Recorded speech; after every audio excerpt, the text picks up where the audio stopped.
Hello, my dear Telangana competitive aspirants. Welcome to TSAT Online. ఇప్పుడు మనము తెలంగాణ రాష్ట్ర పారిశ్రామిక రంగం మూడవ భాగం అనేది మనం కంటిన్యూ చేద్దాం. సో ఫస్ట్ 2 సెషన్స్లో మనము తెలంగాణ రాష్ట్రానికి సంబంధించిన ఆ యొక్క జిఎస్డిపి కంట్రిబ్యూషన్స్ ఉపరంగాల వారీగా వాటా, ఉపరంగాల వారీగా వృద్ధి రేట్లు గురించి డిస్కస్ చేసుకున్నాం. At the same time labour force participation rate గురించి మనం డిస్కస్ చేసుకున్నాం. టీజీఐ పాస్ గురించి, టీ ఐడియా గురించి, టీ ప్రైడ్ గురించి, వాటికి సంబంధించిన ఆ లేటెస్ట్ యాన్యువల్ ఫినాన్షియల్ సర్వేలో మెన్షన్ చేయబడిన మన తెలంగాణ సోషియో ఎకనామిక్ అవుట్లుక్లో మెన్షన్ చేయబడిన అప్డేటెడ్ డేటా కూడా చాలా క్లియర్గా మీకు మెన్షన్ చేయడం జరిగింది. అయితే ఇప్పుడు ఈ సెషన్లో థర్డ్ పార్ట్ సెషన్లో భాగంగా మనం ఎంఎస్ఎంఈ సెక్టార్ ఏ టాపిక్ డిస్కస్ చేసుకోబోతున్నాం. మన తెలంగాణ రాష్ట్రానికి సంబంధించిన ఆ యొక్క ఎంఎస్ఎంఈ సెక్టార్ ఏదైతే ఉందో ఆ యొక్క పరిశ్రమ రంగం, ఎంఎస్ఎంఈ పరిశ్రమ రంగం గురించి మనం డీటెయిల్గా డిస్కస్ చేద్దాం. ఇక్కడ మైక్రో ఇండస్ట్రీ, ఎంఎస్ఎంఈ అంటే ఏంది? Micro industry. మైక్రో ఇండస్ట్రీ అనగా ఇక్కడ సూక్ష్మ పరిశ్రమ కిందకి వస్తుంది. తర్వాత వచ్చేసి స్మాల్ అంటే చిన్న పరిశ్రమ కిందకి వస్తుంది. అండ్ ఎం అంటే మీడియం, మధ్య తరహా పరిశ్రమ. And finally after that one large industries, భారీ పరిశ్రమలు. కానీ మన యొక్క నిర్వచనం ఎంఎస్ఎంఈ అంటే ఎంటర్ప్రైజెస్, పరిశ్రమలు.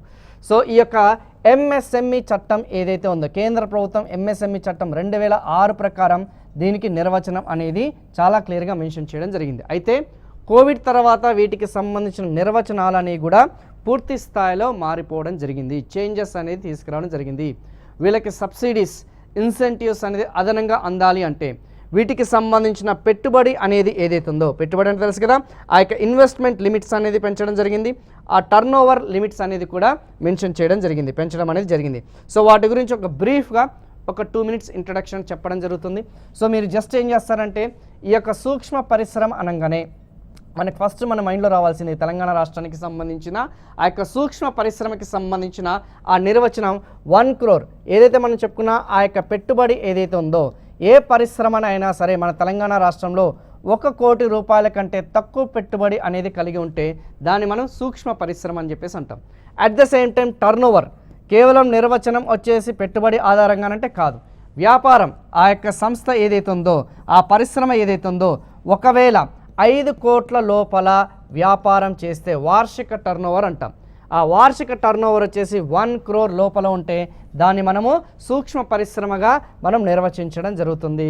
అది మ్యానుఫ్యాక్చరింగ్ సెక్టార్కి సంబంధించిందైనా సరే, తయారీ రంగానికి సంబంధించిందైనా సరే, సర్వీస్ ఓరియంటెడ్ ఏదైతే పరిశ్రమ అయినా సరే, సర్వీసెస్ అందించినా కానీ లేదంటే మ్యానుఫ్యాక్చరింగ్ అయినా సరే, వాటికి సంబంధించిన నిర్వచనం ఆ యొక్క 1 కోటి లోపల ఉంటే దాన్ని పెట్టుబడి అనేది కలిగి ఉంటే దాన్ని మనం సూక్ష్మ పరిశ్రమ అంటాం. లేదు ఆర్ వాటి యొక్క టర్న్ ఓవర్, వార్షిక టర్న్ ఓవర్ 5 కోట్ల రూపాయల లోపల కలిగి ఉంటే దాన్ని సూక్ష్మ పరిశ్రమ అని చెప్పేసి అంటాం.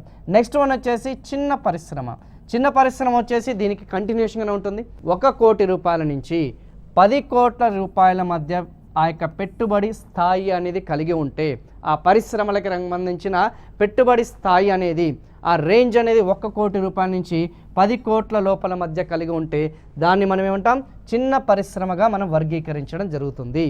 రెండవది ఓకేనా, టర్న్ ఓవర్ ఆధారంగా చూసుకుంటే 5 కోట్ల నుంచి 50 crores, 5 crores నుంచి 50 crores ఏదైతే ఉందో ఆ 50 crores మధ్యలో వ్యాపారం అనేది జరిగితే, సో ఇప్పుడు చాలామంది పారిశ్రామికవేత్తలు, చాలామంది కంపెనీసు, ఫ్యాక్టరీసు వాళ్ళ వార్షిక టర్న్ ఓవర్ వచ్చేసి వాళ్ళు ఖచ్చితంగా జిఎస్టీలో చెప్పడం జరుగుతుంది. ఖచ్చితంగా ఏదైతే గవర్నమెంట్ ఆఫ్ ఇండియాకి వాళ్ళు చాలా బిజినెస్ ఎంత చేస్తారని చెప్పేసి ఆ ట్యాక్స్ రిటర్న్స్ అనేది ఏతుందో చాలా క్లియర్గా వాళ్ళు మెన్షన్ చేయడం జరుగుతుంది. సో అదంతా కూడా దీని ఆధారంగానే ఆ వర్గీకరణ చేస్తారు. సార్ ఒకవేళ మరి ఈ యొక్క వర్గీకరణ చేయడం వల్ల ఈ సూక్ష్మ, చిన్న మరియు మధ్య తరహా పరిశ్రమలకి బెనిఫిట్స్ ఏ విధంగా ఉంటాయి, ఆ యొక్క లబ్ధి అనేది ఏ విధంగా ఉంటుందంటే వెరీ సింపుల్, దీనికి సంబంధించింది. సో మరి ఇది ఒక్కసారి మనం కంటిన్యూ చేద్దాం. 50 crores ఏదైతే ఉందో 50 కోట్ల లోపల ఏదైతే మనం చెప్పుకున్న ఆ యొక్క పెట్టుబడి అనేది ఉంటే దాన్ని మనం మధ్య తరహా పరిశ్రమ అని చెప్పేసి అంటాం. అదే మనకి టర్న్ ఓవర్ ఆధారంగా చూసుకుంటే 250 crores లోపల మనకి టర్న్ ఓవర్ అనేది కలిగి ఉంటే, బిలో 250 crores టర్న్ ఓవర్ కలిగి ఉంటే దాన్ని మనం మధ్య తరహా పరిశ్రమ అంటాం. సో ఆబ్వియస్లీ ఇక్కడ మనకి రేంజ్ అనేది చూసుకుంటే 10 to 50 crores వస్తుంది. ఇక్కడ రేంజ్ అనేది చూసుకుంటే దీనికి కంటిన్యూషన్గా 50 crores నుంచి 20 to 50 crores అనేది వస్తుంది. అది కొంచెం చూసుకోండి. ఈ నిర్వచనం అనే దాని మీద పక్కగా ఫోకస్ చేయండి. అందుకే మీకు క్లియర్గా డిజిటల్ బోర్డు మీద రాపించిన, ఎందుకంటే ఇది చదువుకుంటా పోతే మనకి అర్థం కాదు.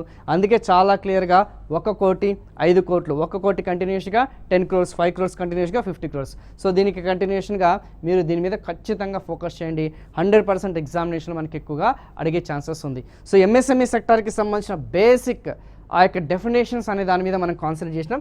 ఇప్పుడు మన తెలంగాణ రాష్ట్రానికి సంబంధించిన ఆ యొక్క ఏదైతుందో దాని మీద మనం కొంచెం ఫోకస్ చేద్దాం.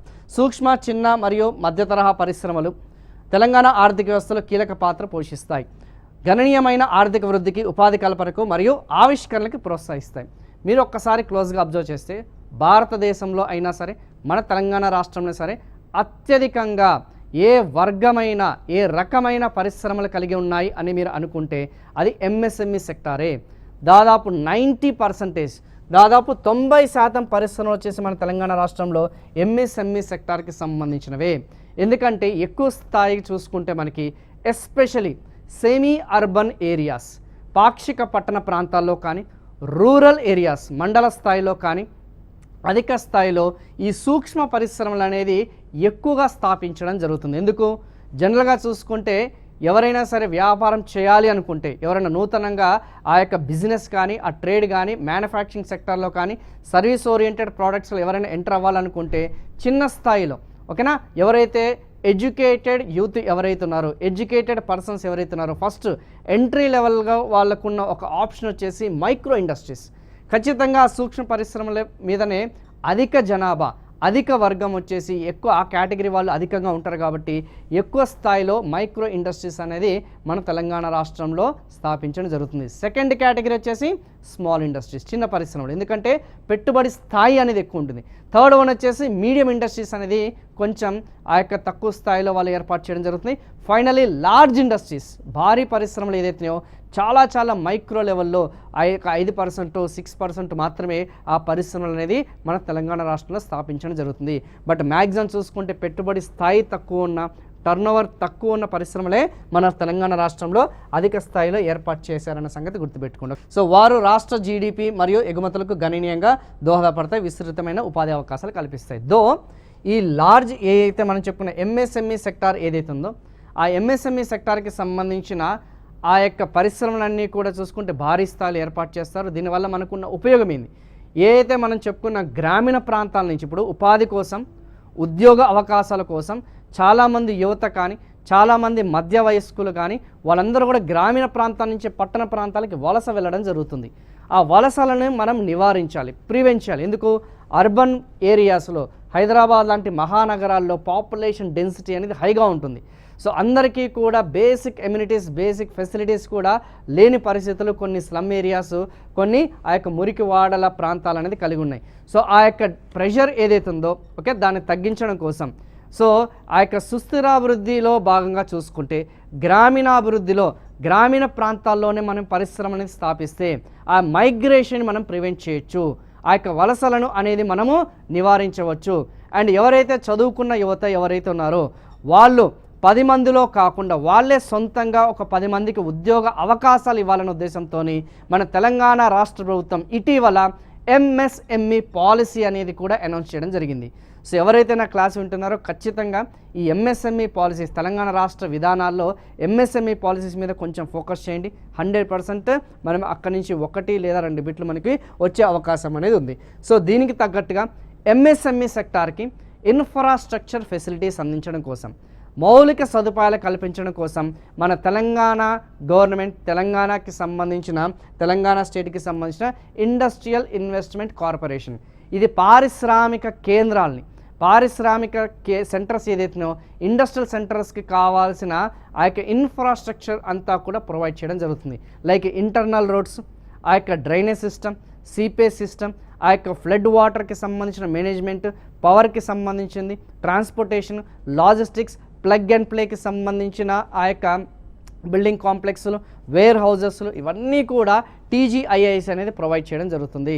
సో దానికి కొన్ని ఛార్జెస్ అనేది గవర్నమెంట్ వచ్చేసి వేస్తుంది. సో ఆ ఛార్జెస్ అంటే ప్రైవేట్ పెట్టుబడుల యొక్క సహకారంతో ఈ టీజీఐఎస్ ఏం చేస్తుందంటే రాష్ట్రంలో ఆ పెట్టుబడులు ఎవరైతే ఆసక్తి ఉన్నారో, కొన్ని మేము పారిశ్రామిక వాడలు ఏదైతే పారిశ్రామిక కేంద్రాలను ఏర్పాటు చేస్తాం, దానికి తగ్గట్టుగానే మేము భూమి అనేది కూడా మీకు సబ్సిడీ ఇస్తాం, రాయితీ ఇస్తామని చెప్పేసి ఎంఎస్ఎంఈ పాలసీ అనేది ప్రకటించింది.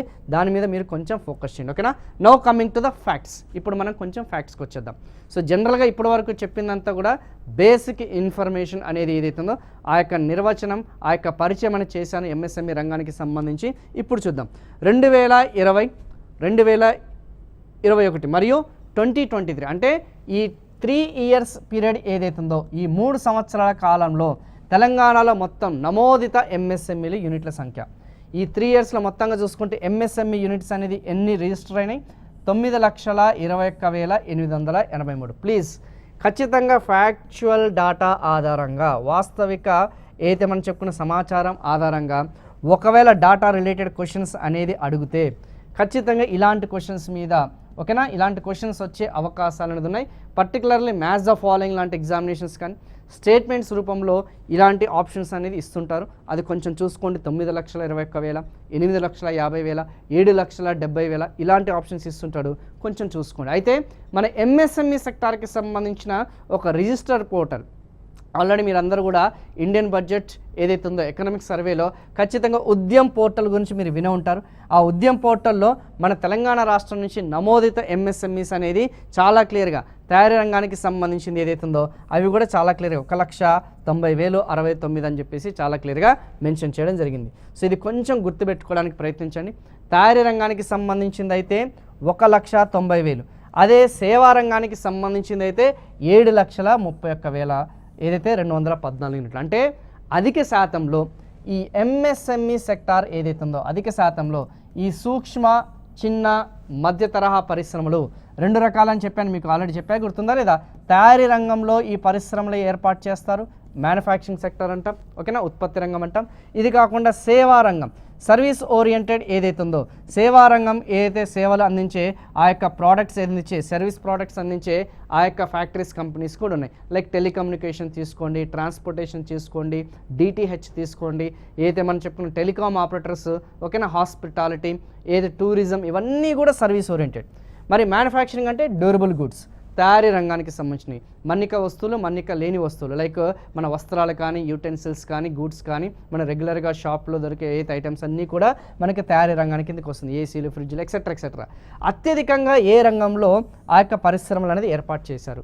దాదాపు చూసుకుంటే 7,31,211 పరిశ్రమలు వచ్చేసి సేవా రంగంలో చాలా క్లియర్గా వాళ్ళు ఏర్పాటు చేయడం జరిగింది. అదే మనం చెప్పుకునే ఆ యొక్క దీంట్లో చూసుకుంటే 1,70,000 పరిశ్రమలు కూడా ఈ ప్రాంతంలో మన తెలంగాణ రాష్ట్రంలో ఏర్పాటు చేయడం జరిగింది. సో అధిక స్థాయిలో చూసుకుంటే సేవా రంగంలో ఉన్నాయి ఈ ఎంటర్ప్రైజ్ అనేది నమోదైన సంగతి గుర్తుపెట్టుకోండి. అయితే ఇప్పుడు మొత్తం ఎంఎస్ఎంఈస్ ఎన్ని మొత్తంగా చూసుకుంటే 9,21,000. సో ఇప్పటి వరకు అత్యధికంగా సేవా రంగంలో ఎక్కువగా రిజిస్టర్ అయినాయా, అత్యధికంగా మ్యానుఫ్యాక్చరింగ్ రంగంలో రిజిస్టర్ అయినాయా, తయారీ రంగంలో రిజిస్టర్ అనేది ఒక క్లారిటీ అనేది ఇచ్చిన. అయితే ఇప్పుడు వర్గీకరణ అనేది కొంచెం చేంజ్ చేద్దాం. ఆ యొక్క ఏదైతే మనం చెప్పుకున్న కేటగరైజేషన్లో మనం కొంచెం మార్పులు అనేది చేద్దాం. ఆ కేటగరైజేషన్లో చూసుకుంటే ఈ 9,21,000 ఏదైతే మనం చెప్పుకున్న ఆ యొక్క ఏదైతే పరిశ్రమలు ఏదైతున్నాయో 9,21,000 అనేది ఏదైతుందో 9,21,000 ఎంఎస్ఎంఈ సెక్టార్లో మైక్రో ఇండస్ట్రీస్ అనేది అధికంగా ఉన్నాయా, స్మాల్ ఇండస్ట్రీస్ చిన్న పరిశ్రమలు అధికంగా ఉన్నాయా, ఏదైతే మనం చెప్పుకున్న మీడియం ఇండస్ట్రీస్ ఏదైతే ఎంటర్ప్రైజెస్ అనేది అధికంగా ఉన్నాయో. ఇక్కడ మీరు క్లోజ్గా అబ్జర్వ్ చేస్తే దాదాపు 8,92,000 సూక్ష్మ సంస్థలు ఆర్ ఎంటర్ప్రైజెస్ కనిపిస్తుందా లేదా? అండ్ చిన్న తరహా పరిశ్రమలు ఏదైతున్నాయో అవి వచ్చేసరికి 26,708. అండ్ మధ్యస్థ స్థాయి ఏదైతే మనం చెప్పుకున్నామో 3,028. ఆల్రెడీ మీకు చెప్పిన చాలా క్లియర్గా, చాలా స్పష్టంగా స్టార్టింగ్ ఇంట్రడక్షన్లోనే మన తెలంగాణ రాష్ట్ర ఎంఎస్ఎంఈ సెక్టార్లో అత్యధికంగా మైక్రో ఇండస్ట్రీస్, తక్కువ పెట్టుబడితో కూడిన ఎవరైతే పారిశ్రామికవేత్తలు ఎవరైతున్నారో, ఉద్యమదారులు ఎవరైతే ఉన్నారో, వ్యవస్థాపకులు ఎవరైతే ఉన్నారో వాళ్ళే అధిక శాతంగా ఉంటారని చెప్పేసి మోర్ దాన్ 90% అని చెప్పేసి కూడా చాలా సందర్భాల్లో మీకు మెన్షన్ చేయడం జరిగింది. ఇక్కడ క్లియర్ తెలుస్తుంది. 9,21,000లో చూసుకుంటే అధిక శాతంగా చూసుకుంటే ఇవే ఎక్కువగా రిజిస్టర్ అయినాయి, నమోదైన సంగతి క్లియర్గా మన సర్వేలో కూడా మెన్షన్ చేయడం జరిగింది. ఇప్పుడు మనము మన తెలంగాణ రాష్ట్రానికి సంబంధించిన ఎంఎస్ఎంఈస్, అత్యధికంగా ఎంఎస్ఎంఈస్ అనేవి ఏ జిల్లాలో కలిగి ఉన్నాయని చెప్పేసి మనం ఒక్కసారి ఫోకస్ చేద్దాం. సో ఇక్కడ చూసుకుంటే మనకి క్లియర్గా మన హైదరాబాద్ జిల్లాలో ఈ సైడ్లో చూసుకుంటే మొత్తం 33 జిల్లాలో హైదరాబాద్ జిల్లాలో చూసుకుంటే 1,68,000 1,68,000 యూనిట్లు ఎంఎస్ఎంఈ యూనిట్లు అనేది స్థాపించడం జరిగింది. Total number of MSME units అంతా 1,68,000. At the same time next one మీరు క్లోజ్గా ఫోకస్ చేస్తే రంగారెడ్డి జిల్లా 26 నెంబర్ చూడండి. రంగారెడ్డి జిల్లా ఏదైతుందో 1,09,000 ఎన్ని ఉన్నాయి, 1,09,000 వచ్చేసి మనకి రంగారెడ్డి జిల్లాలో స్థాపించడం జరిగింది. సో థర్డ్ వన్ వచ్చేసి మనకి మేడ్చల్ మల్కాజ్గిరి అంటే హైదరాబాద్ అవుట్స్కట్స్, హైదరాబాద్ ఏదైతే పరిసర ప్రాంతాల్లో అత్యధికంగా పరిశ్రమ అనేది స్థాపించడం జరిగింది. చాలా క్లియర్గా first top position, maybe ascending order descending order తెలుసా కూడా, అవరోహణ క్రమం ఆరోహణ క్రమంలో ఎంఎస్ఎంఈ సెక్టార్ జిల్లా వారీగా మీరు ఈ యొక్క అవరోహణ క్రమంలో అమర్చండి అని చెప్పేసి అంటే మాత్రం ఖచ్చితంగా ఇది అడిగే ఛాన్సెస్ ఉంది. కొంచెం చూసుకోండి. ఫస్ట్ వన్ వచ్చేసి హైదరాబాద్, సెకండ్ వన్ వచ్చేసి మనకి రంగారెడ్డి జిల్లా, మూడోది వచ్చేసి మేడ్చల్ మల్కాజ్గిరి. సో ఈ డాటా అంతా కూడా గుర్తుపెట్టుకోవడం మనకి కొంచెం కాంప్లెక్స్గా ఉంటుంది. బట్ ఏదైతే మనకి అత్యవసరంగా వెరీ ఇంపార్టెంట్ ఏదైతే ఉందో, ఎందుకంటే we are preparing for general competitive examinations. So basic information అనేది ఆ యొక్క సబ్జెక్ట్ మీద అవగాహన అనేది ఉంటే సరిపోతుంది. ఇన్ డీటెయిల్డ్ ఎక్స్ప్లెనేషన్ మనకి అవసరం లేదు. అండ్ ఒకవేళ మీరు క్లోజ్గా అబ్జర్వ్ చేస్తే మొత్తం నెంబర్ ఆఫ్ యూనిట్స్లో చూసుకుంటే అత్యధికంగా అన్నీ కూడా మైక్రో ఇండస్ట్రీస్ ఎక్కువ ఉన్నాయి. ఈవెన్ హైదరాబాద్లో చూసుకున్నా కానీ ఆ 1,68,000లో 1,56,000 వచ్చేసి మనకి సూక్ష్మ పరిశ్రమలు ఉన్నాయి. అండ్ ఏదైతే మనం చెప్పుకున్న మీడియం ఇండస్ట్రీస్ అనేది చాలా చాలా తక్కువ. మరి లీస్ట్ ఎంఎస్ఎంఈస్, అత్యల్ప ఎంఎస్ఎంఈస్ అనేది కూడా మనం ఒక్కసారి చెక్ చేద్దాం, క్లియర్గా చూసుకుందాం. ఎస్, అత్యల్ప ఎంఎస్ఎంఈస్ అనేది కూడా ఇక్కడ మనకి చాలా క్లియర్గా వాళ్ళు రికార్డ్ చేయడం జరిగింది. సో నారాయణపేట వచ్చి చూసుకుంటే మనకి ములుగు ప్రాంతంగా చూసుకుంటే కేవలం ఆ ములుగు జిల్లాలో 2,621, 2,621.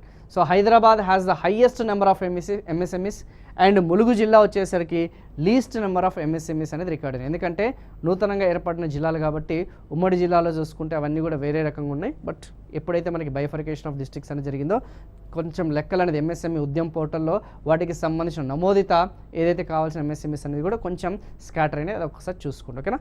ఎస్, ఇప్పుడు జిల్లాల వారీగా అనేది మనం చాలా క్లియర్గా మనం డిస్కస్ చేసుకోవడం జరిగింది. నెక్స్ట్ వన్ టీజీఐఐసి, తెలంగాణకి సంబంధించిన ఇండస్ట్రియల్ ఇన్వెస్ట్మెంట్ కార్పొరేషన్, టీజీఐఐసి. ఓకేనా? ఇప్పుడు ఎవరైనా సరే మన తెలంగాణ రాష్ట్రంలో పెట్టుబడులు అనేది గమ్యస్థానంగా మారాలి అంటే, పెట్టుబడులు అనేది ఆకర్షించాలంటే ఏ పారిశ్రామికవేత్త అయినా సరే ఏం ఆలోచిస్తాడు? ఫస్ట్ నాకు అక్కడ ఆ యొక్క పొలిటికల్గా స్టేబుల్గా ఉందా లేదా, ఓకే, అక్కడ పొలిటికల్గా స్టేబుల్ అనేది రాజకీయంగా స్థిరమైన ప్రభుత్వం ఉందా లేదా అని ఫస్ట్ ఫోకస్ చేస్తారు. తర్వాత సెకండరీ థింగ్ వచ్చేసరికి ఆ యొక్క పరిశ్రమలు ఏర్పాటు చేయడానికి కావాల్సిన నాకు మానవ వనరులు అంటే హ్యూమన్ క్యాపిటల్, స్కిల్డ్ లేబర్ ఎవరైతే ఉన్నారో నైపుణ్యం గల కార్మికులు ఉన్నారా లేరా అనేది ఫస్ట్ చూసుకుంటారు. తర్వాత వచ్చేసి అక్కడ ఆ యొక్క రిసోర్సెస్, న్యాచురల్ రిసోర్సెస్, సహజ వనరులు అనేది కలిగి ఉన్నాయా లేదా. మూడోది వచ్చేసి గవర్నమెంట్ నుంచి మనకి సపోర్ట్ అనేది ఏ విధంగా ఉంది, ప్రభుత్వం నుంచి మనకి సహకారం అనేది ఏ విధంగా ఉంది. వీళ్ళు రెడ్ కార్పెట్ వేస్తున్నారా లేదంటే ముళ్ళ కార్పెట్ వేస్తున్నారా, పరిశ్రమల్ని వీళ్ళు అట్రాక్ట్ చేసే పాలసీస్ ఉన్నాయా, పరిశ్రమల్ని వీళ్ళు రిజెక్ట్ చేసే పాలసీస్ ఉన్నాయి. ఇది మూడోది చూస్తారు. అలా చూసుకుంటే మనకి పరిశ్రమలన్నీ కూడా చూసుకుంటే తెలంగాణ రాష్ట్రంలో రెడ్ కార్పెట్ అనేది వేస్తున్నాము. ఆల్రెడీ దావోస్ నుంచి 40,000 కోట్లు వరల్డ్ ఎకనామిక్ ఫోరం కింద సీఎం రేవంత్ రెడ్డి గారు మొన్న రీసెంట్గా అటెండ్ అయ్యి 40,000 కోట్ల విదేశీ పెట్టుబడులు అనేది మన తెలంగాణ రాష్ట్రానికి తీసుకురావడం జరిగింది. అది కొంచెం మీకు క్లియర్గా చెప్తున్నా. సో ఎక్కువగా చూసుకుంటే వీఆర్ ఇన్వైటింగ్ దెమ్.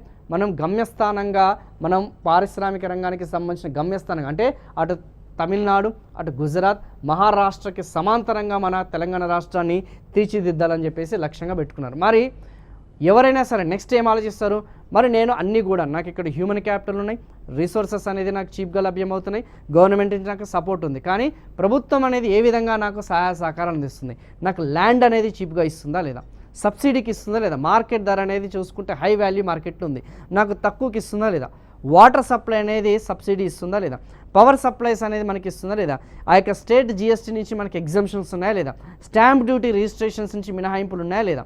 సో ఒకవేళ నాకు ఎస్సీ అయినా, ఎస్టీ అయినా, మహిళ అయినా, మైనారిటీ అయినా ఏమైనా రాయితీ ఉందా, క్రెడిట్ లింక్డ్ సబ్సిడీ స్కీమ్స్ ఏమైనా ఉన్నాయా, వడ్డీ మీద మనకి రాయితీలు ఏమైనా ఉన్నాయా, క్యాపిటల్ లింక్డ్ సబ్సిడీస్ ఏమైనా ఉన్నాయా లేదా. సో ఇవన్నీ కూడా ఆలోచిస్తారు.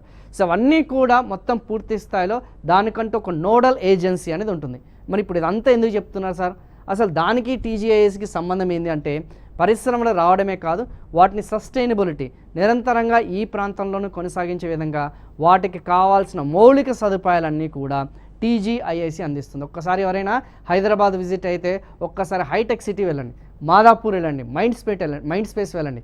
అక్కడికి వెళ్తే తెలుస్తుంది రహేజా ఐటీ పార్క్ అంటాం.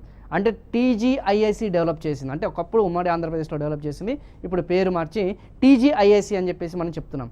సో ప్రభుత్వము ప్రైవేట్ ఎవరైతే ఉన్నారో వాళ్ళిద్దరు కలిసి ఆ ప్రాంతానికి కావాల్సిన మౌలిక సదుపాయాలన్నీ కూడా కల్పించడం జరుగుతుంది. అందుకే ఇప్పుడు ఐటీ సెక్టర్ వచ్చేసి మన హైదరాబాద్ ఇంత డెవలప్ అవ్వడానికి గల కారణం వచ్చేసి ఆ మౌలిక సదుపాయాల కల్పన అనేది. అందుకే మెట్రో కానీ, ఎంఎంటీఎస్ కానీ, మనకు కావాల్సిన అవుటర్ రింగ్ రోడ్స్ కానీ, ఎయిర్పోర్ట్స్ కానీ ఇవన్నీ కూడా మనకి అవైలబుల్గా ఉన్నాయా లేదనేది వాళ్ళు చెక్ చేస్తారు, ఇండస్ట్రియలిస్ట్ చెక్ చేస్తారు. సో ఆ టీజీఐసి అనేది ఈ యొక్క పారిశ్రామిక వాడలు, ఇండస్ట్రియల్ కారిడార్స్, ఇండస్ట్రియల్ సెంటర్స్ ఏదైతున్నాయో వాటన్నిటిని కూడా డెవలప్ చేస్తుంది, పూర్తి పొటెన్షియల్తోనే డెవలప్ చేస్తుందన్న సంగతి గుర్తుపెట్టుకోండి. సో ఇంకా అధికంగా ఇండస్ట్రీస్ని అట్రాక్ట్ చేయడం కోసం అన్న సంగతి గుర్తుపెట్టుకోకేనా. సో ఏదైతే మనం చెప్పుకున్నామో టీజీఐసి మౌలిక సదుపాయాలను అభివృద్ధి చేయడం మరియు సంభావ్య అభివృద్ధి కేంద్రాలని పొటెన్షియల్ గ్రోత్ సెంటర్స్గా గుర్తించడము ద్వారా రాష్ట్రంలో పారిశ్రామిక వృద్ధిని ప్రోత్సహించాలని చెప్పేసి లక్ష్యంగా పెట్టుకుంది. సో కొంచెం నాకు తెలిసినంత వరకు ఆ యొక్క ఇన్ఫర్మేషన్ అంతా కూడా మీకు చాలా క్లియర్గా ఇవ్వడం జరిగింది. సో ప్రపంచ స్థాయి ఏదైతే మౌలిక సదుపాయాలని కల్పించడం ద్వారా పారిశ్రామిక వృద్ధికి తెలంగాణను ఒక రోల్ మోడల్గా మార్చడం మరియు కార్యక్రమాల ద్వారా వేగవంతమైన అనుమతులను సులభతరం చేయడం. ఇది ఆల్రెడీ మనం టీజీఐఐసిలో చాలా క్లియర్గా, చాలా స్పష్టంగా దీని గురించి మనం డిస్కస్ చేసుకోవడం జరిగింది, ఏ విధంగా మనం వాళ్ళని అట్రాక్ట్ చేస్తున్నాం అని చెప్పేసి. So hope I just given some clarity. మరి టీజీఐఎస్ అనేది ఇంటర్నల్గా ఏం ప్రొవైడ్ చేస్తుంది, అంతర్గతంగా ఏమేమి లభ్యత అనేది కల్పిస్తుందంటే ఏదైతే మనం చెప్పుకున్నాం కదా, ప్లాట్స్, షెడ్స్. ఎవరైనా సరే పరిశ్రమలకి స్థాపించాలంటే వాళ్ళకి రెడీమేడ్ ఇన్ఫ్రాస్ట్రక్చర్ ఉండదు, రెడీమేడ్ కాంప్లెక్స్లు ఉండవు, రెడీమేడ్ బిల్డింగ్స్ ఉండవు, రెడీమేడ్ షెడ్స్ ఉండవు. సో తెలంగాణ ప్రభుత్వం ఏం చేస్తుంది, టీజీఐసి సహకారంతో అక్కడ వాటన్నిటిని కూడా నిర్మాణం చేస్తుంది. అవసరమైతే టైలర్ మేడ్ అంటాం, మీకు నచ్చిన విధంగా. సో ఏదైనా సరే మీరు ఒక కాంప్లెక్స్కి వెళ్ళినప్పుడు, ఏదైనా వ్యాపారం చేసినప్పుడు వాళ్ళు అందుకే చూడండి ఈ పెద్ద పెద్ద బిల్డింగ్స్ కానీ, షాపింగ్ కాంప్లెక్స్ కానీ జస్ట్ స్కెలిటన్గా పెట్టేస్తారు వాళ్ళు. సో మీరు ఫ్యూచర్లో ఏదైనా సరే లీజ్కి తీసుకున్నప్పుడు మీకు తగ్గట్టుగా వాళ్ళు డెవలప్ చేసిస్తారు.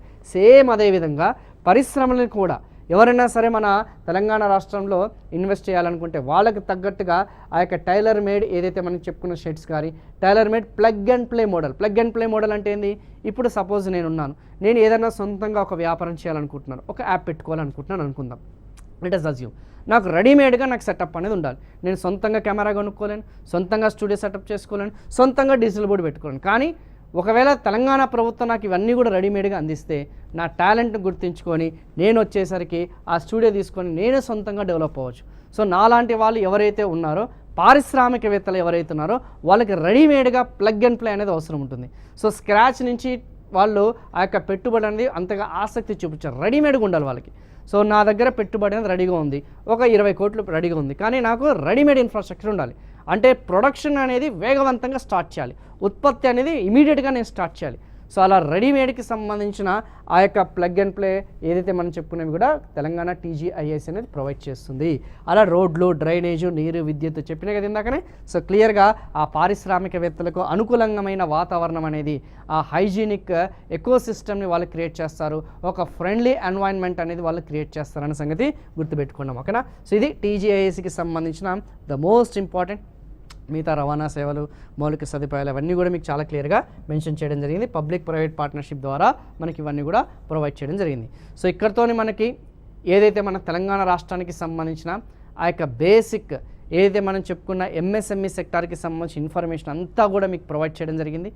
సో ఒక్కసారి ఈ ఎంఎస్ఎంఈ సెక్టార్కి సంబంధించిన ఇన్ఫర్మేషన్ ఏదైతుందో అది మీరు ఒక్కసారి రివిజన్ చేయడమా. ఫస్ట్ మీరు ఫోకస్ చేయాల్సింది ఎంఎస్ఏ రంగానికి సంబంధించిన నిర్వచనం, ఆ యొక్క definition, micro small medium enterprises first focus చేయాల్సింది. సెకండ్ వన్ వచ్చేసి ఖచ్చితంగా మన తెలంగాణ రాష్ట్రంలో ఎంఎస్ఎంఈ సెక్టార్ ఎన్ని ఉన్నాయి, ఉద్యమ్ పోర్టల్ ద్వారా ఎన్ని నమోదైనాయి, మైక్రో ఎన్ని నమోదైనాయి, స్మాల్ ఎన్ని నమోదైనాయి, మీడియం ఎన్ని నమోదైనాయి, అవి కొంచెం ఫోకస్ చేయండి. ఏ జిల్లాలో అత్యధికంగా ఉన్నాయి, ఏ జిల్లాలో అత్యల్పంగా ఉన్నాయి, ఓకేనా. సర్వీస్ సెక్టార్లో ఏ విధంగా ఉన్నాయి, మ్యానుఫ్యాక్చరింగ్ సెక్టార్లో ఏ విధంగా ఉన్నాయి, వాటి మీద కొంచెం ఫోకస్ చేయడానికి ప్రయత్నించండి. అండ్ ఫైనలీ టీజీఐఐసికి సంబంధించిన ఆ యొక్క ఇన్ఫర్మేషన్ ఏదైతే ఉందో, ఆ పార్క్స్ ఏదైతే ఉందో వాటి మీద మీరు కొంచెం ఫోకస్ చేయండి, ఓకేనా. సో 100% డెఫినెట్గా ఇవన్నీ కూడా మీకు ఇంపార్టెంటే. నెక్స్ట్ వన్ వచ్చేసి మనకి హ్యాండ్లూమ్ టైప్స్ ఆఫ్ ఇండస్ట్రీస్ అనే దాని మీద మనం ఫోకస్ చేద్దాం. ఆ యొక్క పరిశ్రమలు, వాటికి సంబంధించిన రకాలు అనే దాని మీద ఫోకస్ చేద్దాం 100%. అండ్ ఎవరైతే ఫస్ట్ టైం ఈ వీడియో ఎవరైతే వింటున్నారో ఖచ్చితంగా మనకి టీశాట్లో ఆ యొక్క ప్లేలిస్ట్ తెలంగాణ ఎకానమీ అనే ప్లేలిస్ట్ ఉంటుంది. మొదటి నుంచి వినడానికి ప్రయత్నించండి, ఫస్ట్ నుంచి వినడానికి ప్రయత్నించండి. సో దట్ మీకు ఒక ఆర్డర్ ప్రకారంగా ఆ యొక్క క్లాసెస్ అన్నీ కూడా అక్కడ చాలా క్లియర్గా మీకు అప్లోడ్ చేయడం జరిగింది. సో వీలంటే మీ యొక్క బంధుమిత్రులకి, కో ఆస్పిరెంట్స్ కూడా షేర్ చేయండి. ఓకేనా? So thank you so much.